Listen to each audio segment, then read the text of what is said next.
The Zorthan Empire was feared across half the galaxy. Its fleets were vast, its armies disciplined, and its rulers ruthless.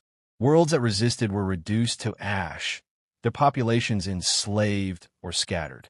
For centuries, no one had dared oppose them. So when the Empire formally declared war on the Terran Union, the Galactic Council trembled. Humanity was young by interstellar standards, barely a few centuries into space travel, and though bold, they could not possibly stand against the sheer scale of the Zorthan war machine. At least, that's what everyone believed. Admiral Clyrac of the Zorthan Imperial Fleet received the transmission himself. A shimmering hollow message from the humans, calm and maddeningly brief. Acknowledged. Proceed as you wish. No threats. No desprit, please. Just a flat, almost bored confirmation. Clyrac laughed, certain it was bravado. They do not understand, he told his officers. We will burn their colonies until Earth itself kneels. The war began swiftly. Zorthan fleets struck at human border worlds, only to find empty skies. Colonies had already evacuated, industries relocated, and supply lines rerouted. Wherever the Empire struck, humanity had already prepared, as if they knew exactly where the attacks would land. Even worse, when the Empire attempted to pursue, their ships found themselves ambushed by small, nimble Terran strike craft. Vessels laughably tiny compared to Imperial cruisers, yet armed with weapons that cut through armor like paper. Reports flooded in. Entire Imperial squadrons vanishing without explanation, convoys lured into asteroid fields and never emerging, communication relays hacked with mocking human messages.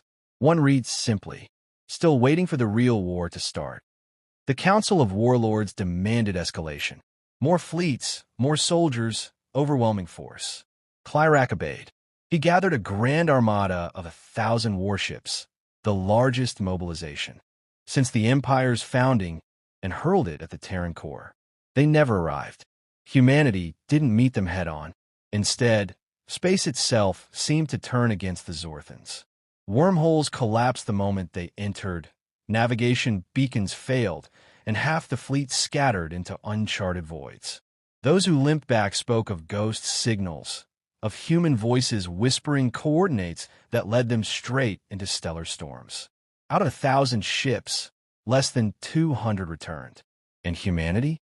They had yet to commit even a single capital ship. Admiral Clyrac was no fool. He requested intelligence on humanity's actual capabilities. What he learned chilled him. Terran science was decades, perhaps centuries, ahead of the Empire's. Their civilian communication tech alone made Zorthan systems look like stone tablets. Their industry was decentralized, scattered across countless hidden stations and mobile platforms. Destroy one factory, and 10 more supplied its output without pause. And worst of all, humans didn't fear war. Where other species pleaded for peace or cowered under threat of extermination, humans seemed almost amused. Their news broadcasts treated the Imperial Declaration as an inconvenience, like bad weather. Soldiers volunteered in droves, not out of desperation, but with a quiet confidence. To them, the Empire wasn't a nightmare. It was a challenge. The breaking point came at Zorth Prime, the jewel of the Empire. Without warning, every defense system shut down. Planetary shields flickered off. Orbital cannons went dead. For one terrifying hour, Zorth Prime was utterly defenseless. And yet, no attack came. Instead, a single Terran ship appeared in orbit, broadcasting to every channel. We could have erased you. We chose not to. Leave us be, and you may keep your empire. Push further, and you will have no empire left to defend. The message ended. The ship vanished. Systems came back online as if nothing had happened. The Emperor convened his High Council in panic. Some demanded retaliation, others begged to sue for peace. But Clyrac knew the truth. Humanity wasn't even fighting seriously. They hadn't unleashed their full fleets, their true weapons, or their armies. The humans simply didn't care enough. The Zorthan Empire, conqueror of 1,000 worlds, was nothing more than a minor nuisance to them. And that, Clyrac realized, was the most terrifying truth of all.